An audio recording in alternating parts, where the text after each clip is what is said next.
Tere! Oleme täna rääkimas kliimamuutustest ja miks üldse peaks keegi kliimamuutustest rääkima. Ja mina olen Sandra, kliimaaktivist. Tegelengi sellega, kuidas ühiskonnas rääkida sellisest probleemist, võimalusest. Ja valmistades seda tundi ette, tegelesin kõrvalt ka ühe teise projektiga. Nimelt olin sõpradega ehitlemas ühte stuudiot ning uutesse ruumidesse saabudes seisime küsimuse ees, kuidas seda kohta enda omaks muuta. Ja üheks elemendiks ruumis olid siis punased tellistes seinad, mille sisse oli peidetud üks suur toru. Tänapäeva maailmas võetakse enamasti selliseid asju maha buldooseriga või kuvaldaga või lihtsalt mingi kurikaga ja seda koos tavaliselt terve majaga, ilma siis kurikanda. Hetkel on iganenud tööstusrevolutsiooni aegsete traditsioonide tõttu, kus materjale oli küllaga ning olulisem on kiiremini, rohkem järsemalt, mitte loogiliselt mõistusega julgusega, paljud ümber olevatest kommetest iganenud. Siit lasubki see huvitav inimeseks olemise lõbu, kuidas me oleme iseenda jaoks huvitavad, iseseisvalt mõtlevad inimesed ja kas see ühiskond, kus me oleme, aitab meid või mitte. Meie otsustasime buldooseri asemel kivid puhastada ning kasutada neid teiste seinade ehitusel. Siin ruumis neid seinu vaja ei ole, aga võib-olla teises ruumis on või kindlasti on.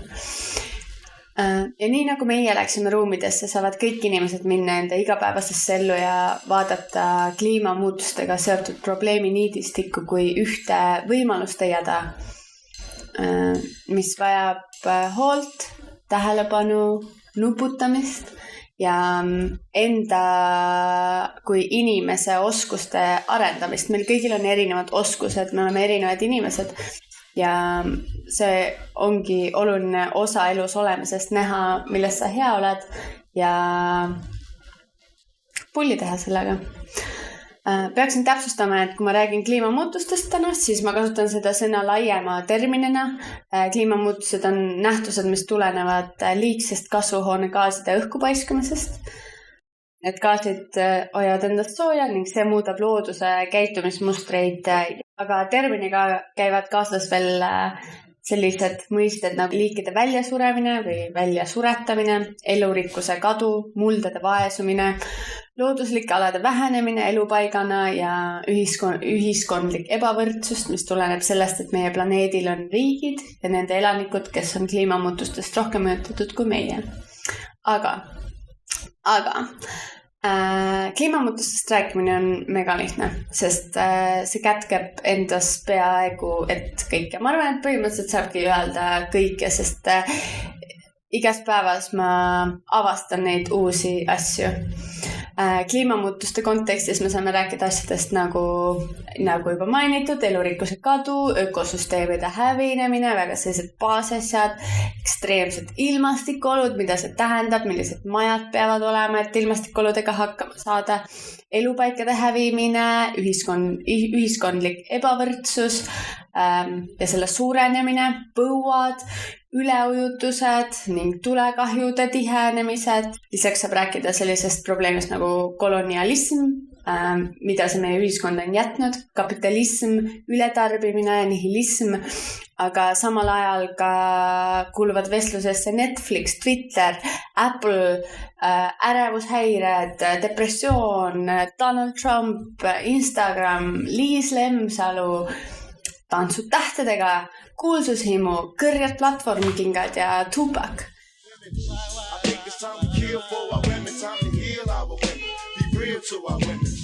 And if we don't, we'll have a race of babies that will hate the ladies that make the babies. And since a man can't make one, he has no right to tell a woman when and where to create one. Aga kõige olulisem ongi hakata looma seoseid probleemide, võimaluste, lahenduste, ohvrite, ekspluateerijate vahel. Ja nende seoste looma hakkamine on nagu zombifilmis ärkamine. Ja see on see kõige esimene päev, kus ärkad ülesse, kurk kuivab, ühtki relva ei ole, peas on üks suur segadus ja kirjanik Song kirjeldab seda raamatus Climate Lyricism nii. ehk siis kliimamuutuste kontekstis. Whenever I think about climate change, which is often, I struggle to make sense of its enormity. So much seems to be at stake, maybe everything, and there's not a lot of time to try to blunt its most destructive impacts. Yet I don't know if anything I do matters. I feel powerless, a blur of mere business in the shadow of a colossus, remaking shorelines, altering the seasons, transforming planetary hydraulic cycles, bending the evolutionary pathways of billions of living beings, and changing the very quality of the air and water. Selles elufilmis on tegelikult ka trikk. On võimalus üles ärgata ja zombisid üldse mitte märgata ja tegeleda muude asjadega, mida süsteem meile ette söödab. Tänapäeva ühiskonnas on see väga tavaline, et võib-olla mujal planeedil maa on mingid probleemid, aga me arvame, et need meid ei mõjuta. Miks me peaksime kliimamuutustest rääkima? Nendest päriselt aru saama, analüüsima igapäevast elu läbi selle spektri. Ehk miks me peame zombisid märkama? Esiteks sellepärast, et see on ühiskondlik kontekst, millesse me oleme pandud. Vaikselt hakates mõistma seda konteksti enda ümber, suudame hakata mõistma ka iseennast ja teisi inimesi. Miks nad on sellised, miks meile meeldivad need asjad, mis meile meeldivad? Kuidas me oskame enda vanematega suhestuda ja kuidas on meil nii palju asju ja kuidas on mingitel teistel inimestel nii palju vähem asju. Inimene, kes ei mõista enda konteksti, ei mõista ka iseennast ja seeläbi on eneseteostus keeruline. Ja nõnda me saame ühiskonna, kus ei taha kasvada lapsed. Noored on ärevad, poliitikud valelikud ning rasket on rohkem kui head. On ka teine väga hea põhjus, miks me peame kliimamuutustest rääkima. Selleks on kliimamuutuste eitamine. Siin tuleb meil jälle appi sõber Song, kes toob enda raamatus välja uurija Kari Norgaard mõtte. Much of the social science discussion on why so many seem unalarmed by climate change and unlikely to become active around the issue has tended until recently to rely on what are called attention deficit models. These assume that people do not know much about climate change and would act if they did. Norgaard makes the very reasonable point, which has been widely adopted by others, that there is already a wealth of information about this phenomenon. It's rare, especially in educated circles, to meet people who don't understand at least the basic science and the likely consequences of continued planetary warming. What might explain, then, the relative inattention that surrounds this subject among the people she interviewed, as she continues to explain a social organization of denial, prescribes a sense of knowing and not knowing, of having information but not thinking about it in their everyday lives.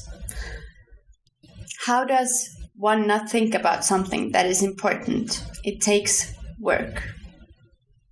Sõnatöö saab olla siin väga kaheti mõistetav, sest esiteks on juba üsnagi kaua ühiskonnas olnud selline teadmine, et eksisteerivad nii-öelda sellised bullshit jobs. Võib olla ka palju keerulisem, näiteks kontoritöötajad, administraatorid, konsultandid, telefonimüüjad, kuid selle asemel, et vabaneda lämmatavast 40-tunnisest töönädalast, oleme leiutanud riikide kaupa mõttetuid ameteid, mis on professionaalselt mitterahuldavad ja vaimselt tühjad. Majandusteadlane ja sotsioloog Juliet Shore tõi juba 1992. aastal välja Ameerika näitel. In both the workplace and the home, progress has repeatedly translated into more goods and services, rather than more free time. Work and spend has become a mutually reinforcing and powerful syndrome.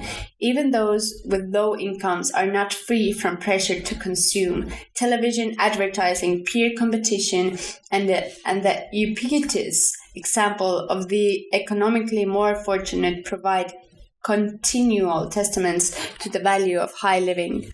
The poor are not so much adherents to an alternate set of values as they are unsuccessful players at the game. If they're not trapped in work and spend, it's more because they can't than that they won't. Siin tõi ta välja, et on töökoht selleks, et me saaksime rohkem, aga need asjad, mis me saame, ongi enamasti asjad ja teadus ja ajalugu näitab, et asjad ei tee inimesi õnnelikuks ja see, et meil on rohkem varasid haruharva viib selleni, et meil on ka rohkem aega, mida tegelikult inimestel vaja on. This is no doubt the growth of consumption has yielded major improvements in the quality of life, but when we add up all the items we consume and consider the overall impact, the picture gets murkier. Meid suunatakse varajasest east valima mingit ametit. Peab olema õige kool, tulusad võimalused, õiged sõbrad ja mitte tajuma seda, kes me inimestena tegelikult tahaksime olla või millega suhestuda või arendadagi endas neid nagu huvitavaid viperusi, kes me inimestena oleme. Aga Songi mainitud töö tähendab pidevat ühiskondlikku pingutust, mida me teeme, et probleeme enda ümber mitte märgata. Ühest hetkest saab pingutusest küll harjumus. Aga a social organization of denial või everyday denial. This term refers to the ways in which people shield themselves from a disturbing fact by actively turning away from its implications. They don't talk about it or think about it, even though they haven't refused the factuality of what is avoided. The more a fact is shunned in this way, the less chance there is for someone to verify it. Vaikus süvendab kahtlust ja paneb inimesi mõtlema, et äkki on nende hirm liialdatud ja lõpuks halvab nad. Sellele lisaks on eriti Ühendriikides näiteks kõige valjemini kuulda neid, kes kliimamuutuste tõsidust valjult maha salgavad, mistõttu on lihtne mõista, miks kahtlused tavainimeste seas süvenevad. Ja see viib meid mitte ainult kaudse, vaid ka igapäevase eituseni. See on väga lihtne süsteem, kui meile korratakse valet piisaval arvul kordi ning seda on keeruline ümber lükata, neid fakte on võib-olla keeruline ümber lükata, sest need on nii nagu kauged. Siis on keeruline leida, mis on tõde ja mängus on ka teatud strukturaalne asümmeetria. Vale kordamist toetab sageli kasumijahne meedia, mis kosub vastuolude ja sensatsioonilisuse peal, püüdes samal ajal reklaamiostjaid mitte eemale peletada. Kogu aeg kujundatakse inimese tähelepanu väga hoolikalt ja need, kes lärmakalt tõde välja tahavad hõigata, on eriti kliimamuutuste osas, sest see ei ole selline huvitav tõde, see ei ole lihtne tõde. Siis need inimesed on ebasoodsas olukorras, mida omakorda süvendavad negatiivsed tunded, mis kaasnevad toimuva teadvustamisega. Kui inimesed saavad aru, mis kliimamuutused päriselt on, siis see ei ole selline lihtne hetk, mida me tihti otsime ja mida meie aju otsib. Siin on väga heaks näiteks hiljutine arvamusartikkel. Väideti, et Eestis saaks elekter ainult 3 senti kilovatt-tunnis maksta. Selline populistlik lausvale viis ühiskonna täiesti mõttetusse diskussiooni, kus erinevad arvamuse avaldajad pidid hakkama leiutama variante, kust selline number saadud on. Täielik lausvale. Nüüdseks oleme selle idee täiesti pihuks ja põrmuks teinud. Energiafirmad on kõik öelnud, et 3 senti pole võimalik ja keegi ei võta seda poliitikut vastutusele. Kui sa valetad, sa ei peaks enam olema kuskil esindaja rollis. Vahetult pärast artikli avaldamist oli mul võimalus arutleda rohepöörde teemadel ühes paneelis ning enne seda avastasin end vestlusest minust mitukümmend aastat vanema inimesega, kus mina maha tehes antud artiklit sain vastuseks, kuskilt ta pidi selle arvu ju saama. Teiseks näiteks on Maaülikooli teadlaste arvamusartikkel, kus nad väitsid, et Maaülikooli teadlased ütlevad, et metsa majandamata jätmine on kliimavaenulik. Artiklile järgnes kohe ka Tartu Ülikooli teadlaste vastus, kus Maaülikooli inimeste argumendid kuumutati. Ning nüüdseks on kokku pandud petitsioon, mis ütleb meediaväljaannetele, et nad on kohustatud võtma vastutust. Esiteks teha artiklite toimetamisel faktiväidetele faktikontroll. Kui sa avaldad midagi, peaks olema see faktikontrolli osa seal. Lisaks on oluline välja tuua arvamusavaldaja ekspertiis. Ja kolmandaks tagada ajakirjanduslik läbipaistvus. Song toob välja, et not speaking is as much a statement as speaking and both are equally active. Kliimamuutustest rääkimine aitab kaasa ka lahenduste leidmisele. Oleme siin planeedil paratamatult ühendatud ning see, kuidas me ühiskonnana käitume, on paljuski seotud sellega, kuidas me teistesse inimestesse suhtume. Kliimamuutustega saab tegeleda ainult ühiskonnana. Kliimamuutuste efektiivseimateks leevendajateks on üleminek taastuvenergiale, taimse toidu eelistamine, toidu raiskamise vähendamine ja universaalselt kvaliteetne haridus. Ühtki nendest asjadest ei saa saavutada ilma omavaheliste diskussioonideta, milline see maailm on, kus me elame ja milline me tahaksime, et ta oleks. Ma ei taha teid selle külalistunniga suurde hävitavasse ükskõiksusesse suunata või lükata. Ma ei taha, et te arvaksite, et see probleem on teie jaoks liiga suur või liiga väike või mida iganes. Kõik revolutsioonid ja suured ühiskondlikud muutused on paljude väikeste väljaütlemiste summa, väga paljude diskussioonide summa. Õppides koolis Natsi-Saksamaast me võib-olla ei kuulnud ühestki loengus või tunnis vastupanuliikumistest, mida vedasid julgemad osad ühiskonnast. Oli palju väikeseid liikumisi, mida pidi kogu aeg maha suruma. Mis sest, et kurjus jäi sel hetkel mingiks ajaks valdavaks, siis inimesed said ka selles ühiskonnas teha kogu aeg otsuseid, kas ma olen mingi osa ühiskonna vastu või poolt, kas minu sees võidab inimene, kes ma tahaksin, et teised minu vastu oleksid või see lihtne lurjus. Ühesõnaga, ma jätan teid ühe ägeda filosoof, mõtleja, poeediga, kelle nimi on Jose Ortega ja tema tsitaat on I am I and my circumstance and if I do not save it, I do not save myself. Kliimamuutustest rääkimine, nendega tegelemine ja vestlustes osalemine ei ole mingi abstraktse planeedi päästmine.